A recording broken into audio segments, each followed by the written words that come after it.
আল্লাহ তাআলা তার বান্দার মৃত্যুর আগে সকল ইচ্ছা পূরণ করে, বেশি ইচ্ছা পূরণ করে যে সে কি খেতে পছন্দ করে, কি খেতে ইচ্ছে করছে, যে মরেই তো যাবে, ওর ইচ্ছাগুলো আমি পূরণই করে দিই। এখন আসা চাই আসল কথায়, কারণ হচ্ছে আমি অনেক দিন ধরে এই হাঁচি শাক খেতে ইচ্ছে করছিল। এখানে হাঁচি শাক আর এলঞ্চা শাক, দুই রকমের শাক আছে, আমি সুন্দর করে কেটে কুটে ধুয়ে ফ্রেশ করে নিয়েছি। আর এই শাকটা আমি সকাল সকালই মনে করছিলাম যে হাঁচি শাক আমি খেতে পারতাম, অনেক তরকারি ঘরে থাকা সত্ত্বেও কেমন জানি মনে হচ্ছিল অনেক দিন ধরেই যে ওই যে হাঁচি শাকগুলো হয়েছে ওইগুলো যদি আমি খেতে পারতাম।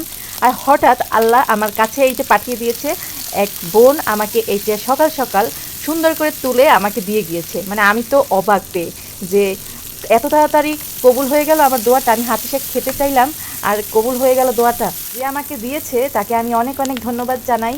আমি জানি না সে আমার ভিডিওটা দেখবে কিনা। আর আমি যে এই মনে মনে হাঁচি শাকটা খেতে চাইছি, আসলে সেই বুঝবে যারা হাঁচি শাকের পাগল। আসলে এই শাকটা আমার খুব খুব পছন্দের একটা শাক। আর আমি এই শাকটা প্রায় প্রায় বাড়িতে গেলেও আম্মুকে বলে তারপরে তাকে দিয়ে রান্না করিয়ে খাই। আর আমি যদি কোনো ভুল করে থাকি সবার সাথে সবাই মাফ করে দিবেন, বলা তো যায় না হায়াত কত দূর কার কি আছে। এই যে দেখেন এই চারপাশে কত সুন্দর জুয়ান জান মেয়েরা ছেলেরা মারা যাচ্ছে। আল্লাহ সবাইকে বেশি নসিব করুক। আর হ্যাঁ, শাকটা কিন্তু অনেক মজা হয়েছে, আর যে আমাকে দিয়েছে তুলে তার জন্যই দোয়া রইল। তো সবাই ভালো থাকবেন, সুস্থ থাকবেন, আল্লাহ হাফেজ।